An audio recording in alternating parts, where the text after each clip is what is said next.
Joining us for this presentation on Golden Gate University's financial planning program. My name is Dave Yeske, and I am just going to start with a couple of housekeeping issues. First of all, we're going to try and make this as interactive as possible.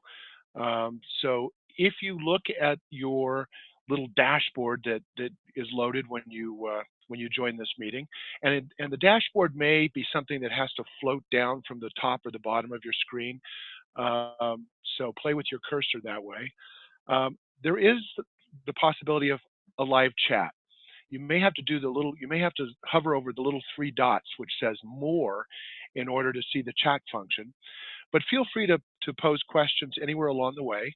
I'll try to cover them live, but if I don't answer your question right away in the middle of the presentation, I will be sure to get to it at the end.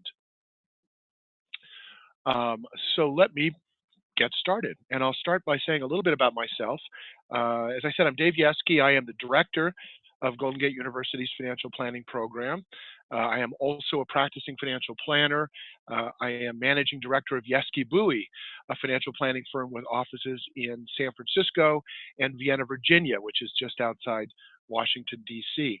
I've been practicing financial planning for almost 30 years now. And along the way, I have served in a number of volunteer capacity. I've been the national president of the Financial Planning Association.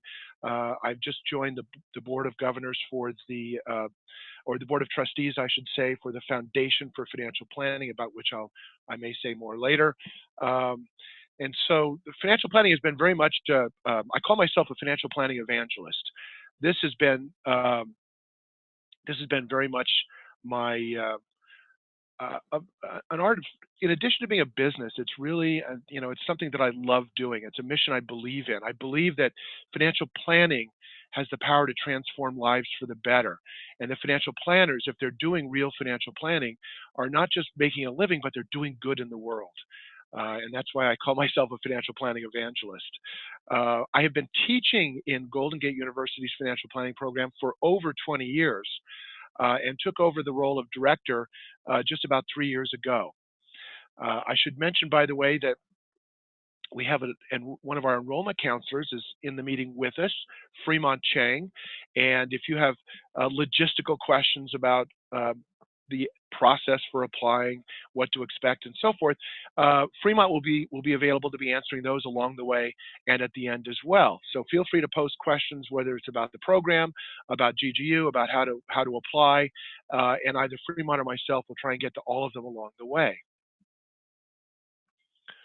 So let's talk about what we're going to talk about. Of course, we're going to start by talking about the university as a whole and what makes it special. We'll talk about some of the resources that are available to our students. And then we'll kind of dive into talking about the actual financial planning programs, which I know is why you're all here and what you're most interested in. So Golden Gate University was founded in 1901. It is a nonprofit, non-sectarian university. It's regionally accredited by the Western Association of Schools and Colleges, and it very much is focused on a sort of a scholar practitioner model, where our faculty, the majority of our faculty, are actually practitioners who are also really good professors. So you're not just getting the technical knowledge that you want, but you're connecting with people who are actually practicing in the field, and in most cases, people who have decades of experience. So they bring that to bear, and it's a very powerful combination. You can see here that the average age of our students is 34, and to a significant degree, this is because GGU is almost exclusively a graduate school. We have 4 schools: School of Business, the Agino School of Business, the Bruce F. Braden School of Taxation, the School of Accounting, and the School of Law. And these are all graduate schools. We do have an undergrad program, but it's very small compared to the graduate programs we offer. So naturally, the average age of students is a little older because it's graduate school and because they are all themselves I should say the vast majority of them are also practicing. They're also in business.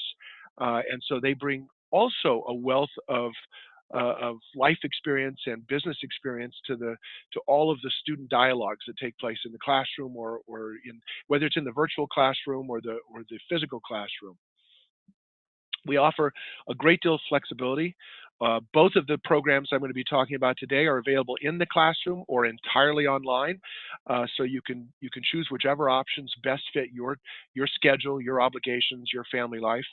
Um, and we offer a trimester system, so there are 3 sessions per year, which gives you a great deal of flexibility as a student and makes it possible for you to make rapid progress towards your ultimate goals. For a second year in a row, Washington Monthly is a publication that's been around forever, and they have been over the years developing I'm going to say sort of a parallel or a competing program to U.S. News and World Report, in which they are evaluating university programs all across the country. And for the second year in a row, they've ranked GGU #1 in the nation for adult learners. Adult learners have very special needs, and they've ranked GGU #1 along many different criteria, but it includes flexibility of course offerings, the kind of financial aid that support that adult learners need, um, all kinds of things that are very specific to adult learners and very powerful in helping you to succeed. And so we're very proud of this, and we hope to continue next year and for many years beyond. So it's one thing to join a school that's going to give you a good classroom experience, whether it's a virtual classroom or a physical classroom, but it's also really important to have a support system to help ensure that you can be successful. And this includes academic advising. We have great uh, advisors, great counselors. Tutoring services are available. The library research is available. And GGU has one of the greatest business libraries I've ever seen.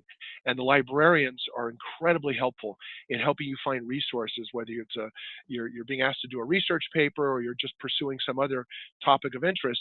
The library staff are there for you. 24/7 technical support, that's especially important, of course, if you're studying online. But they're available 24/7, and they're extremely helpful and extremely responsive. Disability services, financial aid counseling, mentoring services are all available. Our financial aid department is excellent. So if that's something if you're interested in knowing what scholarships are available, if you're interested in knowing what the federal borrowing guidelines are, our financial aid department can absolutely steer you in the right direction. So we provide a great support system to ensure that you're going to be successful in your classes. There are other secondary but extremely important resources, including career consulting, internship searches, lots of networking events, both online and physical, that give you the chance to connect to other students, to connect to your professional community. And actually, the networking is something, again, I'm going to say more about later because it's a really important part of your program, and it's an important strength that I think GGU brings to bear on this. For those of you studying the classroom, all of the classrooms are very up to date technologically. Wi-Fi available everywhere. There are computer workshops, computer labs, and a lot of these things are available to you online as well. A lot of technology resources are available to you, even if you're studying online. This is one view of the beautiful west wing of our San Francisco campus. And so let me just say that when it comes to financial planning, the financial planning program in particular, GGU has a very proud history. We've actually been offering the first ever MS in financial planning for the last 37 years. We first offered this, one of our 2 degrees, this MS in financial planning, starting in 1980. Before there was even a CFP board. So we have a long-standing history in the area of financial planning education, and we're very much innovators. And you'll hear about that in more of our program today. We have 2 degree options. One is designed for those who wish to enter financial planning, wish to pursue, someone who wants to become a financial planner, learning about financial planning and the skill set, and also to prepare to sit for the CFP exam. And we also have a post-certification degree for those who have already passed the CFP exam, but are desirous of taking a deep dive and really developing deep expertise in one of the several sort of subsets within financial planning. As I said earlier, both of our programs can be completed in the classroom or entirely online. It's your choice based on what your needs are. And our practitioner faculty are among the best. And I will be highlighting some of that also as we move through this webinar. So there is nothing that will influence. Oh, by the way, this is a view of from outside. This is a view looking in of one part of our business library, and it's for those of you who are in the San Francisco area, it's a beautiful place to study and to do your research and to gather with fellow students. But let me talk about our practitioner faculty. I mean, nothing will influence your experience in school more than your professors. Your professors, they need to be good teachers. They need to be able to impart the knowledge that you need to acquire in order to either become a financial planner or become a better financial planner if you choose our post-certification degree. But they also need to bring a wealth of of practical professional experience to the table, so that you're not just getting book learning, but you're getting advice from professors who have lived it for decades, and are working at the top of their game. And they become a permanent part of your professional network, as do many of the students that you'll meet along the way. So this is something that's very important that you carry with you for the rest of your professional career, is being plugged into a professional network that's really some of the best of the best. I mean, just as an example, all of our professors are also, I'm going to say, financial planning evangelists. They have devoted themselves to a significant amount of volunteer work within the profession. They've held leadership positions within the profession. 3 of our professors are past national presidents of the Financial Planning Association. 5 of them have served on the national board. We have 2 Foundation for Financial Planning chairs. Three who serve on the board of trustees. Myself being that third one. I just joined the board of trustees. And I should mention that the Foundation for Financial Planning is the only nonprofit foundation devoted solely to facilitating the delivery of pro bono financial planning advice by practicing financial planners. It's a very important part of our profession, and it facilitates a very important part of our professional identity as financial planners. We have 6 past chapter presidents of Financial Planning Association chapters, 4 Heart of Financial Planning Award recipients, 2 recipients of the P. Campaign Junior Award, which is the highest honor. It's the Lifetime Achievement Award within the financial planning profession, and 2 of our professors have also earned a Trailblazer Impact Award, which is given by Schwab Institutional. So you're talking about professors who have been given back hugely to the profession. They've been significant leaders in the profession. Again, you're learning from some of the best of the best. So now let's start to dive into the 2 programs and get into the specifics of these programs. I mentioned before that the MS in Financial Planning is designed to those who wish to enter the field of financial planning. And in addition to giving you the practical and technical skills to be an effective financial planner, this program is also registered with CFP Board, which means that when you complete this program, or when you complete the 7 core courses within the program, you qualify to sit for the CFP exam. The second program is our post-certification exam, the MS in Advanced Financial Planning, which is for those who have already passed the CFP exam but really want to take their game to the next level, either by developing a deep expertise in the areas of estate planning, income taxation, or financial life planning, which is a very exciting new concentration that we've recently added. So let's start with the MS in Financial Planning. It's very important to note that the MS in Financial Planning is designed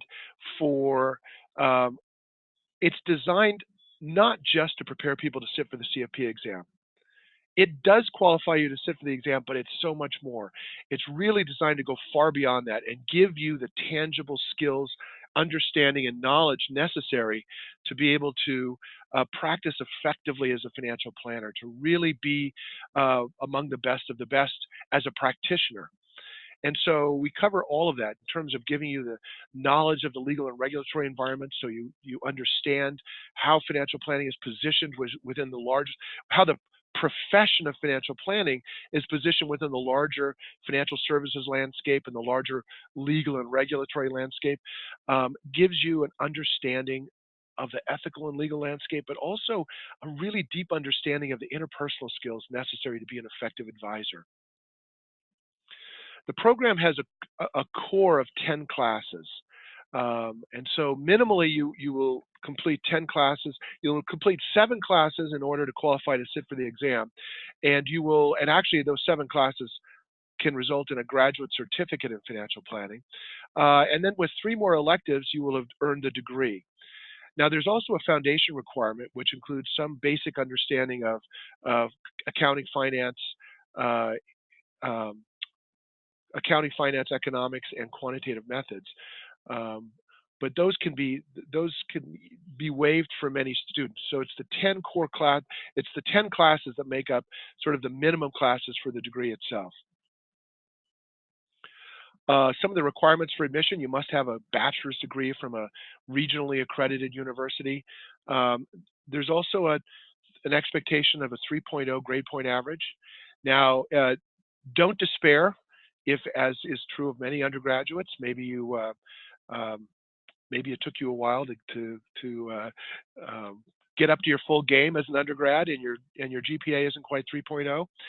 If you have a lower GPA than 3.0, it is possible to submit an essay and a resume and be admitted on a conditional basis or provisional basis, and that just means that you need to earn a minimum of a B in your first 3 classes, at which point your acceptance is no longer conditional and you're just a regular student. So whatever your GPA as an undergrad, definitely talk to us. There's a good chance that you can be admitted to the program.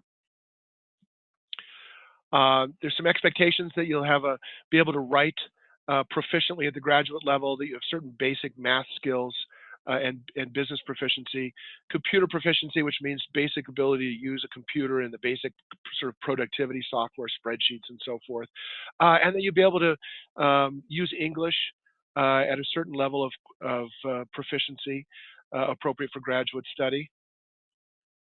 And now let's turn to the program itself. So the foundation courses, as I mentioned, there's some expectation of some basic proficiency in economics and finance. These could be waived, and this is something to discuss with your program advisor and/or with me. But the core courses, let me take you on a brief tour of those. They consist of the survey course, Personal Financial Planning. This is the class that introduces you to the profession of financial planning and gives you an understanding of the history of financial planning and all the component parts that make up this powerful practice. So you'll take a tour of all aspects of financial planning, including the strategic aspect, where you learn to knit together all of these sort of these technical subject areas into integrated advice to clients to help move them forward in their goals. You then take a deeper dive in each of these these technical sub areas, I'm going to say content areas, including personal investment management, retirement planning and employee benefits, income tax planning, estate planning, risk management, insurance. Now, the thing that's important to note in all of these areas is that these technical areas are being presented from within the context of financial planning and how financial planners integrate these technical areas into the broad professional practice of financial planning when developing strategies and broad financial plans for their clients. And finally, you have to end with a capstone, either in the form of the practicum in financial planning. Now, this one is only available in the classroom, and this is the class where you're able to actually work with real life human beings under the supervision of an experienced CFP professional, under the mentorship, if you will, of this experienced CFP professional, but able to work with real life human beings over the course of a 16-week trimester in order to learn, meet them, get to know them, develop and present a comprehensive financial plan. It's very exciting, very transformational. The other cases in financial planning is available both in the classroom and online, so that could be taken from anywhere. And this is also sort of I'm going to say it's a semester-long journey that you take with a single case history, with a single couple. Taught online, it's actually currently being co-taught by myself and Elisa Bowie. And we actually role model a couple, um, Harvey and Hazel, up and comer, and you see video interviews, initial interviews, and discovery meetings with the clients. You interact with them, and over the course of the semester, you get to know them. You develop and ultimately present a comprehensive financial plan for this couple. And this is also students report that it's a very transformational experience. I mentioned that there are those 7 core courses, and then you take 3 more electives in order to complete your degree. And as you can see, there are many alternatives for completing those electives. You can go in a technical direction and take a class in derivative markets or financial modeling, or you can go in the more humanistic direction and take classes in behavioral finance, facilitating financial health, which is taught by Rick Kaler, who's a very prominent financial planner in the area of financial therapy and the interior dimension of financial planning. Introduction to Financial Life Planning, which is taught by Elizabeth Jaton, and is a broad survey of all the areas of development within financial life planning, which again focuses on the interior dimension, coaching, facilitation, communication skills. I like to say that, well, I'm going to say more about financial life planning later, so I'll leave that. But we have a very exciting array of electives to allow you to finish up your degree in an area that's going to be of particular interest to you. So now let's move on to our second degree offering, the MS, the Master of Science in Advanced Financial Planning. So as I said, this is a post-certification degree. This is for those who've managed to pass. You don't have to be a CFP professional, but you have to have passed the CFP exam to qualify to enter this degree program. It's the only degree program, the only graduate degree program that actually includes, among others, a concentration of financial life planning. So that's a very exciting development that's really come out just in the last 6 months. And again, taught by experienced faculty who are leaders in their professional field, whether it's in the area of estate planning or taxation or financial life planning.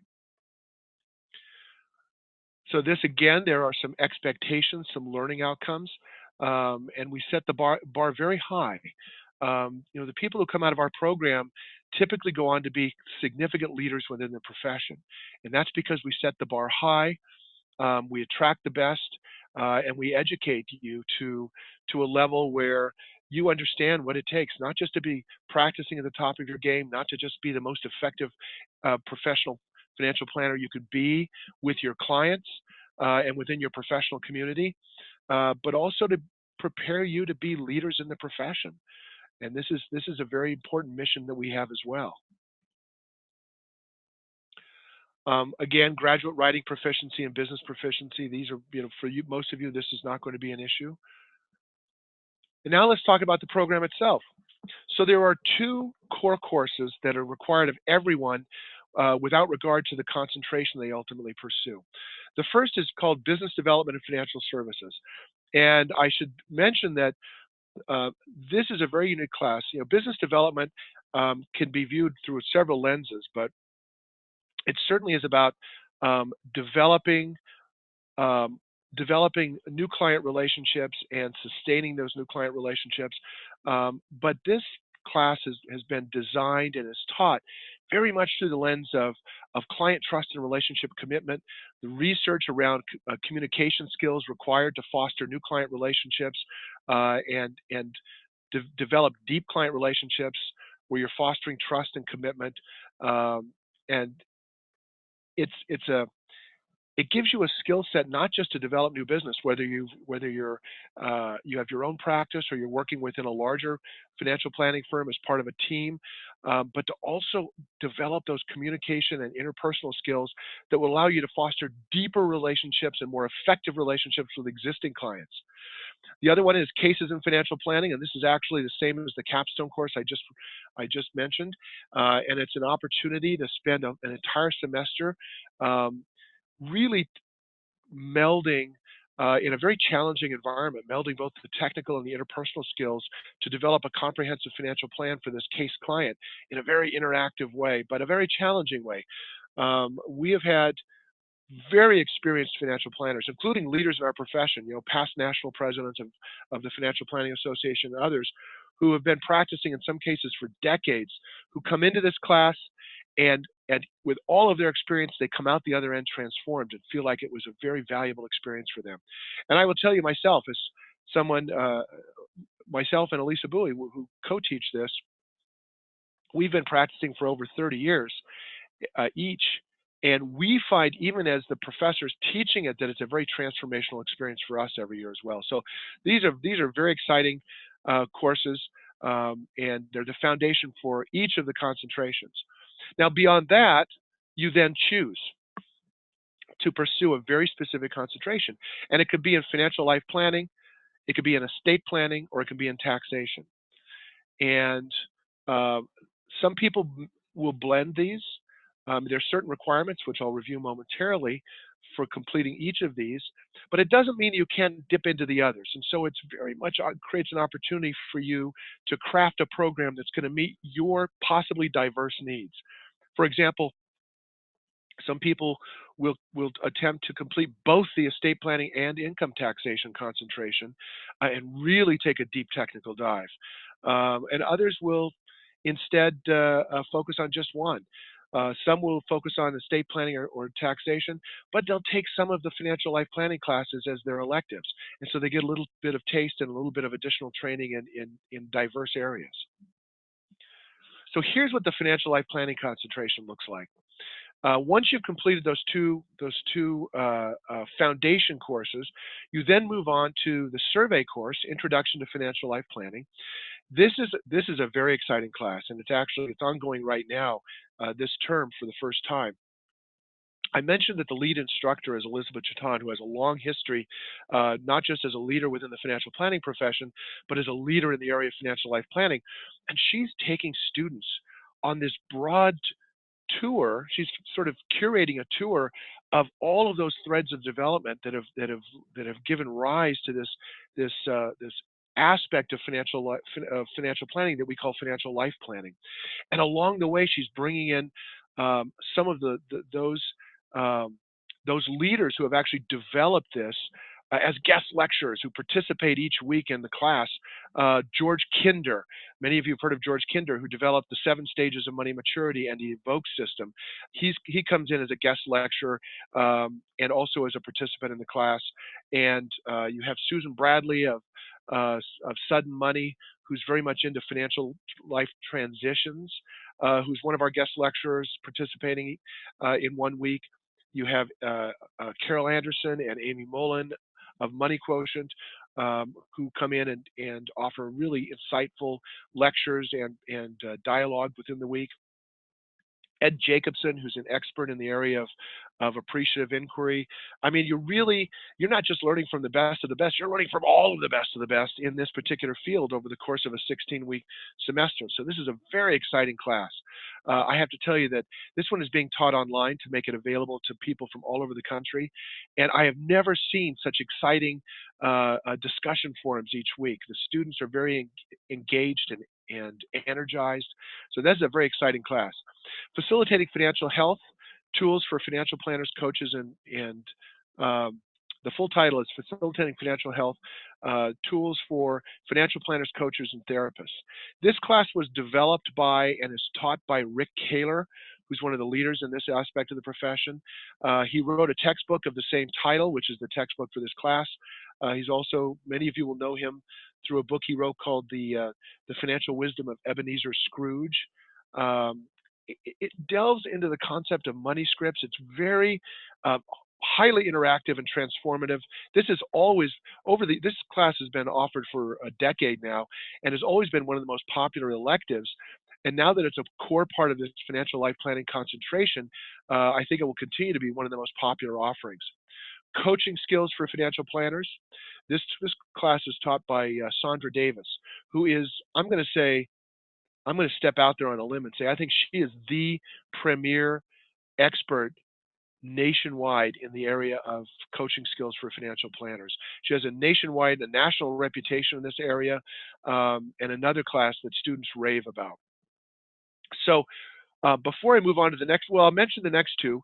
Behavioral finance, which is a long-standing offering in the business school, and another popular course to give you insights that have been derived since the mid 70s about behavioral biases and heuristics and how those manifest in investor behavior, and therapeutic communication and counseling skills, which is taught within our psychology department at GGU.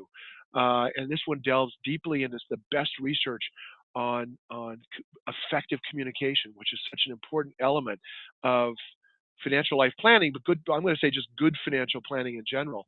And then there are 3 electives to round out the degree, to round out the concentration and the degree.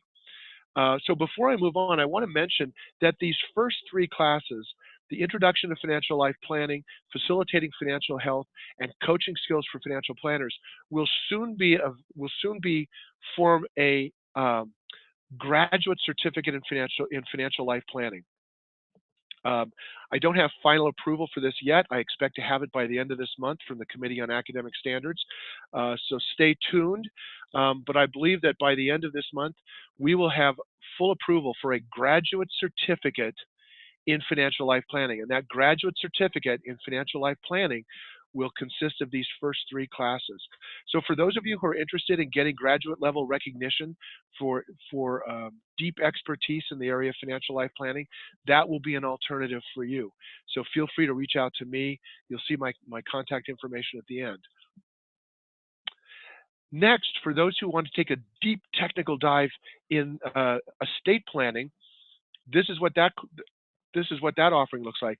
And most of your required courses, all of your required courses for this concentration are taught in the tax school, the Braden School of Taxation, which is the biggest tax school in the country, routinely ranked in the top 10 nationwide for schools of taxation. I'll say more about that in a few minutes. But as you can see, this is a deep technical dive in which you're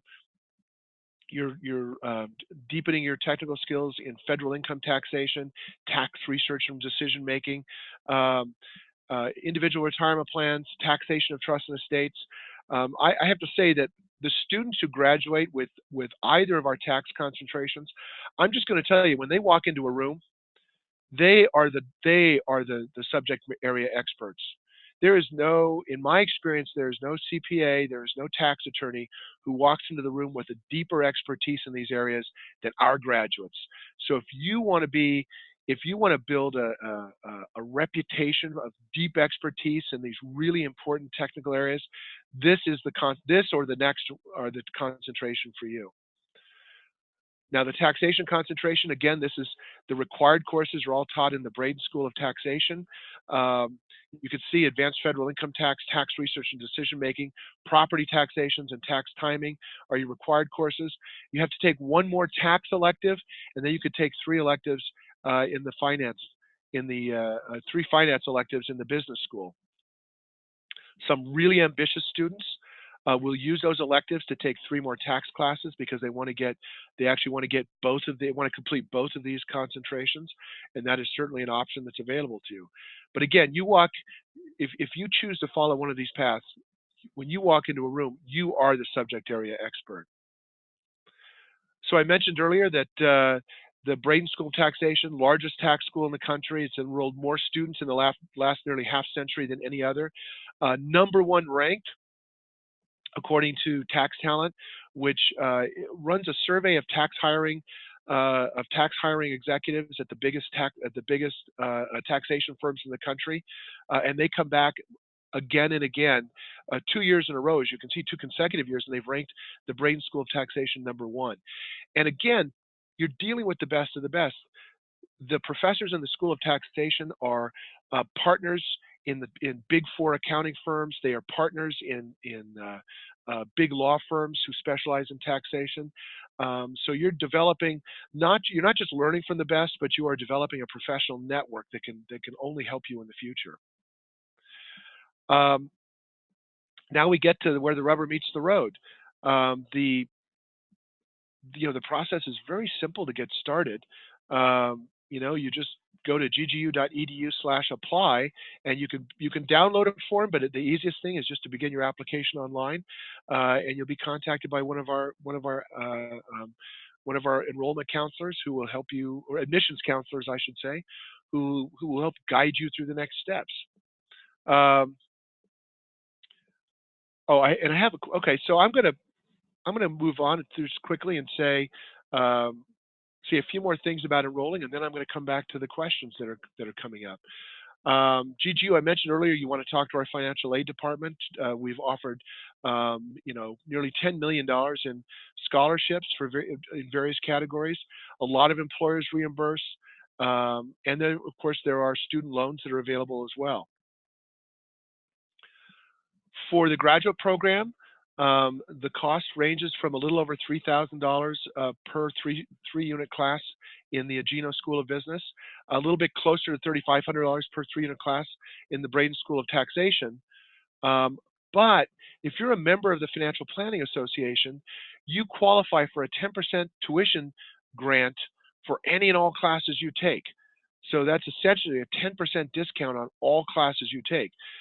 So frankly, if you're not already a member of FPA, that by itself makes it worthwhile being a member just to get that tuition grant. We are one of the biggest supporters of the Yellow Ribbon Program. So for active duty or retired members of the military, you can potentially get all of your program covered. Anything that's not covered by the GI Bill is potentially covered by the Yellow Ribbon Program. I actually went and looked this up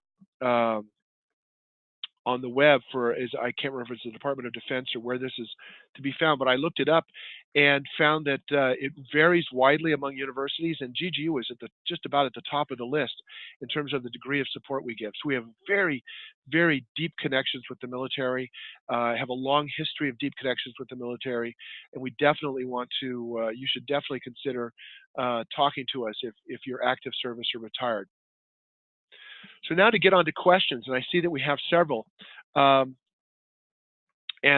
Very interesting question from Jenny, which I'm sure refers to the financial life planning concentration. Beyond the intro, is that the required course, required order in which you take the classes? And I will say to you that actually there is no required order. And that includes the intro to financial life planning. Now, I think it would be interesting for you to start with the introduction to financial life planning as your first class in that concentration, but it's actually not required. So for example, you could begin with the therapeutic communication and counseling skills. You could begin with coaching skills for financial planners or facilitating financial health. Those 5 classes can actually be taken in any order, and it won't harm your experience. Any order is very effective. And there was a question about whether or not there will be a recorded version of this presentation, and the answer is yes. There will be a recorded version that will be available to you, and Amina, who is the one who facilitates puts these programs together, she will do a follow-up email, and the follow-up email will have a link to a recorded version. And by the way, the application fee is waived for anyone who has participated in this webinar. Oh, and Amina says that she will send that link today.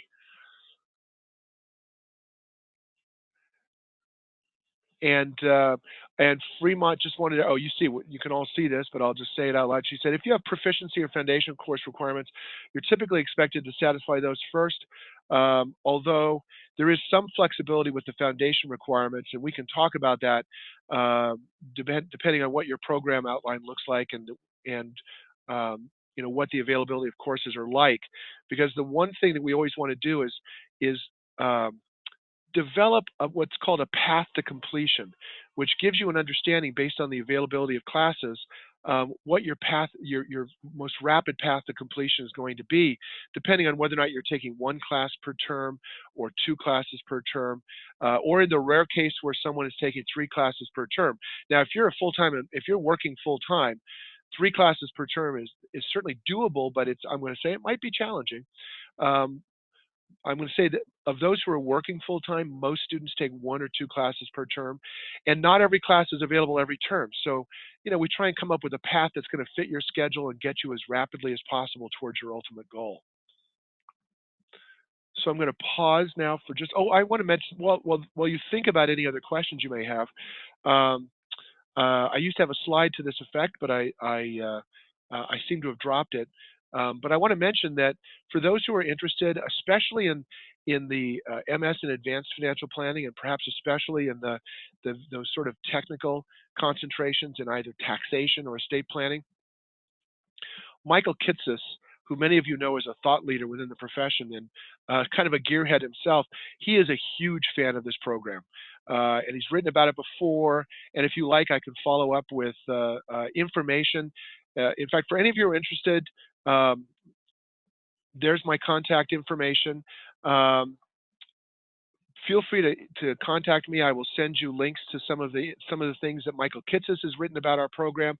I will send you links to short videos that have been produced by some of our tax professors that I think are very representative, give you a representative notion of what it's like to be taught by these professors. So that I definitely have additional resources I can send, and you just have to request them. And so I will pause for a moment longer to make sure that if you have any questions forming in your mind, you have a chance to type them out. But let me be really clear. If a question pops into your head 5 minutes from now or 5 hours from now, you can always feel free to call me up, email me. I'm always available to answer questions, and I want to make sure that anything you need to know in order to figure out if one of our programs or one of our concentrations is a good fit for you, pardon me, I want to make sure you have full information.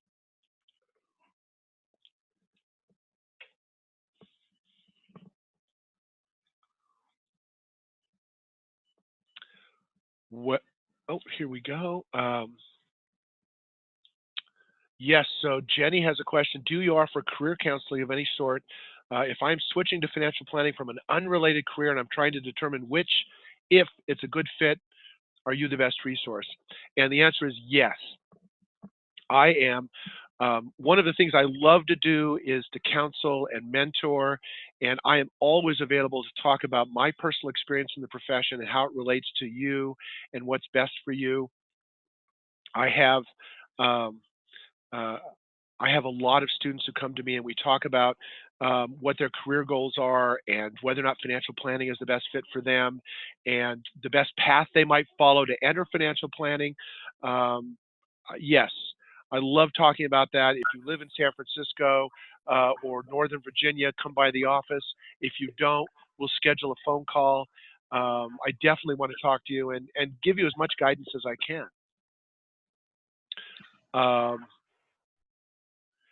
So I did have a question. So Cecil or Cecil, I apologize if I'm mispronouncing. What level of AUM do you typically see people working with to complete the advanced MS? I will tell you this. That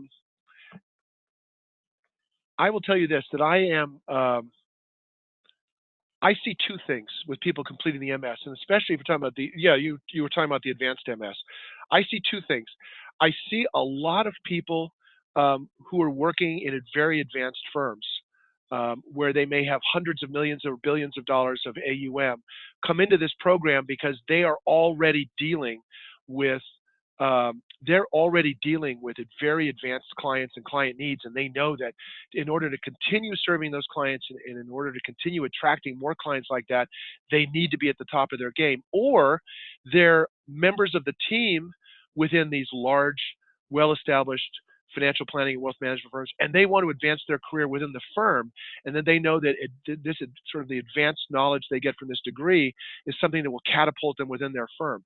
The second group I see, and I've had a lot of conversations with people in this group, are people who may be at a much earlier stage of development, either with their own firm or with a larger firm, and this is their way of stepping up their game. So they are prepared and confident to work with bigger clients and clients with more complex circumstances. So it really involves those who are already working with complex client situations who want to stay at the top of their game, and it's those who are not yet, but who wish to move into that role, either through their own financial planning firm or by advancing their career within a larger firm and within the team. Now, I'm going to see if I can, so Michael Gray is raising his hand, so I'm going to unmute him because I think Michael must want to ask his question.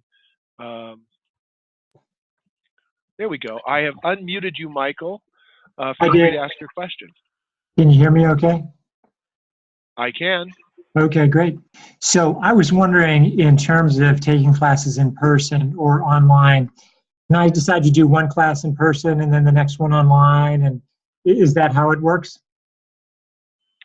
That's exactly how it works. And a lot of students will mix and match.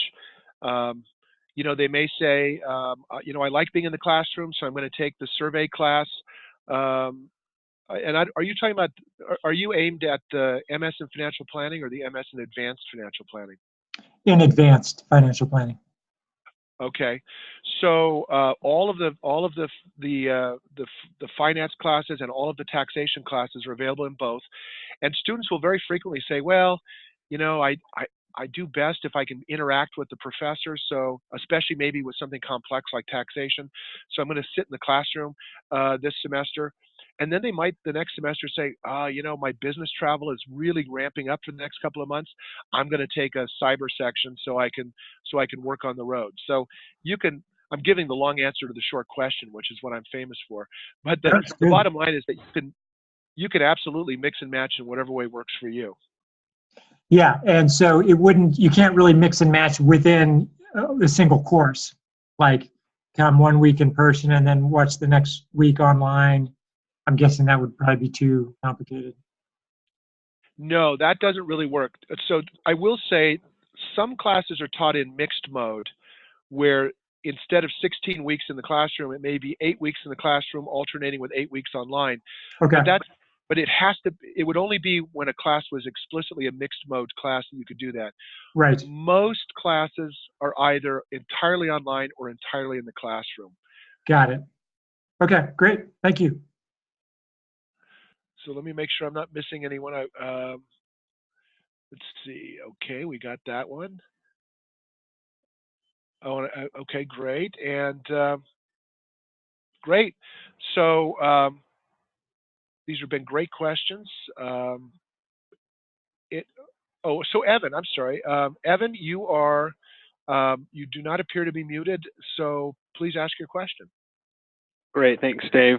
Just kind of wanted to ask about the time commitment, how many hours a week we could expect to spend in class, and then how many hours a week of outside work on average could we expect? So if you're in the physical classroom, you can expect to spend 3 hours a week. And typically the classes meet one day a week, um, usually in the evenings, because as I mentioned earlier, a lot of our students work. So a typical time frame would be like 6:50 to 9:30, one night a week. And then the outside work is going to depend on the class, but I would the typical class is going to take 1 to 2 hours a day. So you're going to spend at least 10 to 15 hours a week, and for some classes, depending on how whether or not it's a challenging topic for you, maybe you'll spend 20. Graduate study does have some demands, but I would say you're not going to probably can't get away with less than an hour a day on average. And some people, they kind of bunch that into the weekends, of course. Um, but it could be 15 hours or more. So that's why I say if you're working, most students most students will take one or two classes. But if you were taking three, especially if it's difficult technical topics, it might turn into a full-time job for you, or a second full-time job.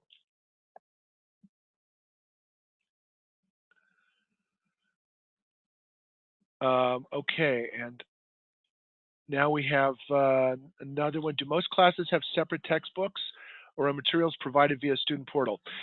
So it's a great question, and the most of the classes have a separate textbook, but if there are supplemental readings, then those are typically provided online. So I will tell you, for example, one of the other classes I teach is the personal investment management class, and we have one textbook that everyone was required to buy, and then every week there are 2 or 3 journal articles, and I provide all of those online. So, and I think that's fairly typical, where the supplemental journal articles provided online, but there will be a core textbook that each student has to acquire. Um, and I am, unfortunately, I am going to have to. I actually have to leave. I have an appointment in 10 minutes. But I want to say two things. I want to say thank you for being here. I really appreciate the time you've all spent to learn more about our program. And secondly, I want to repeat something I know I've already said a couple of times, but Fremont will be really interested in talking to you if you have questions about how to apply or the requirements. I am very interested in talking to you if you have follow-up questions, whether it's career advice, talking about changing, shifting careers, or if you're thinking about the MS in advanced financial planning, and you have more questions about, which of the concentrations might sort of best accelerate your own development within the career. I'd love to talk to you about any and all of that. You will get a follow-up email from Amina today that will give you a link to a recorded version of this presentation. And you see my email address here. Feel free to call or email me anytime, and I will be more than happy to give you whatever guidance I can, wherever it happens to lead.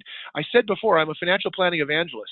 I want anyone who has any interest in the financial planning profession or who is already in the financial planning profession to have the best career they can possibly have.